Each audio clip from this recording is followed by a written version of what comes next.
坏掉，不有异音。好，我们就比照以前修理这个电扇的方法来加入的话，有看这个异音有没有办法消除呢？接下来我们就是拆开，这边2、4、6、8有8个螺丝，哦，加上这边2个，哦，总共有10个，10个螺丝都把它拆了，这应该就可以拆起来了，哦，否则好像打不开来，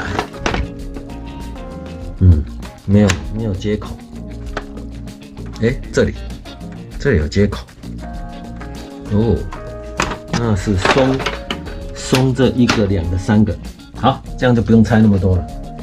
拆3个就可以松开了。我们来试试看是不是这样。哦，这边不是那10个，是里面这边还有1、2、3个。